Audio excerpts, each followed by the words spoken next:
Every morning when I wake in this ancient land, a foreboding sense of doom creeps into my soul.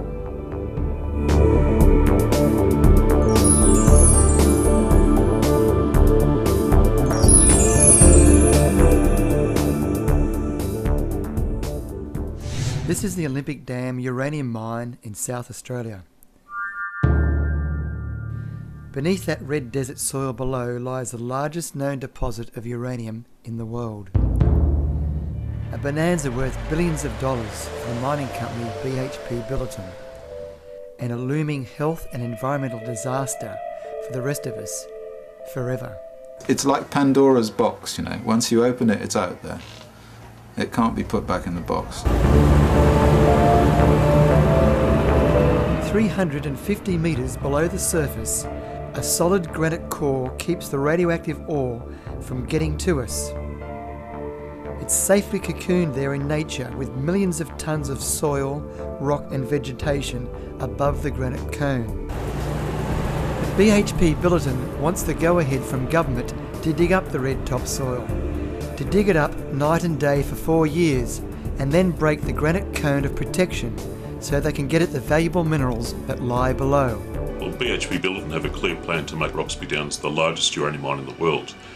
It's going to cause a major radioactive scar in outback South Australia. They're going to have a massive open pit mine, one of the largest in the world. It'll be some 3 kilometres wide. That's a whopping great hole. So 4 billion tonnes of ore, 40 million tonnes a year. They're still looking at a 100-year life after they finish the expansion. So it's a big deposit. There are exceedingly few deposits in the world that can boast those sort of statistics for Olympic Dam. That volume of radioactive tailings is the equivalent to filling the Melbourne cricket ground twice a week to the height of the goalpost, every week for the next 100 years. Those tailings contain most of the original radioactivity that was associated with the uranium. Radioactive uranium, radioactive thorium, radioactive polonium, radium, bismuth and radioactive lead, just dumped there at the surface of the mine. Whereas before the radioactive minerals were inert, buried in rock deep below the earth, they're now being crushed into fine dust particles. Just dumped on the surface of the earth at Olympic Dam, covering thousands of square hectares. Mountains of radioactive waste. Tailings are the fine particles that are left at the end of any mining process, and with regards to uranium mining, they contain around 80% of the radioactivity of the original ore body. Radioactive tailings dust, ready to blow in the wind and weep into our water and travel far beyond the mine site. Radioactive for millions of years, a pox on our children forever.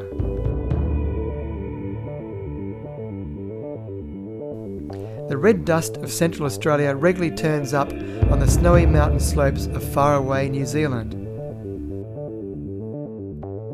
As the crow flies, it's a mere skip and a jump of 500 kilometres to downtown Adelaide.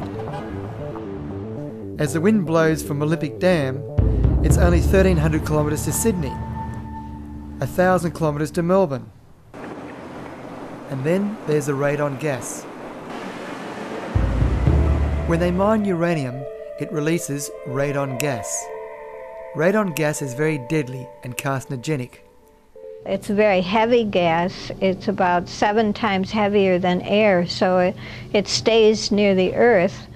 It's an invisible gas with no odor, so people don't know they're being exposed to it. And again, you breathe in the gas, then the solid particles, the lead, bismuth, and polonium are deposited in the lungs and go through to the bloodstream and cause internal problems in the body and can cause birth defects and teratogenic damage to a child in utero, so they don't develop properly.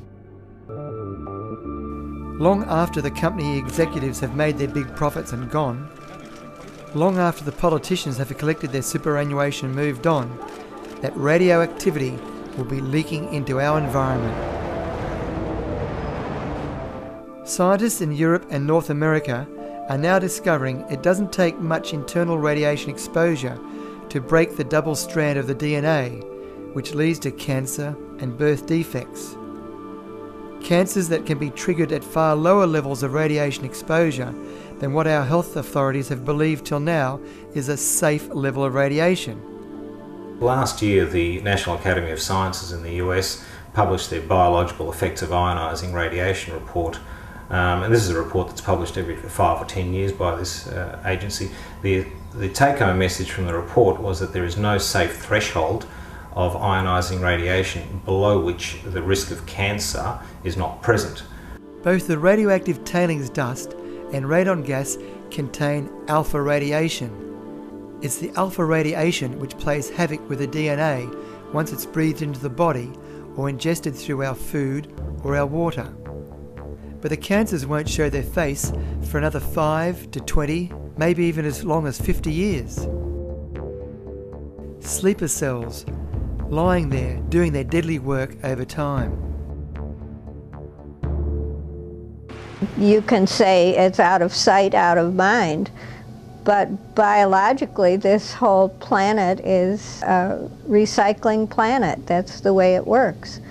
And the trouble is we're putting poison into the recycler, so future generations will have a harder time living on the earth than we did. So we're not only hurting their health, corrupting the gene pool, but we're giving them more hazardous environment with which to cope, and they're going to reach a point of no return. All that glitters is not gold. We elect our politicians trusting them to make informed decisions. Decisions that will impact vitally on the future well-being of ourselves and our children. Will we, for the sake of windfall profits for BHP Billiton and a handful of jobs, allow the federal and the South Australian state governments to approve the Olympic Dam expansion, and in so doing reap a spiral of cancer and birth defects, the like of which this nation has never known? The choice is ours.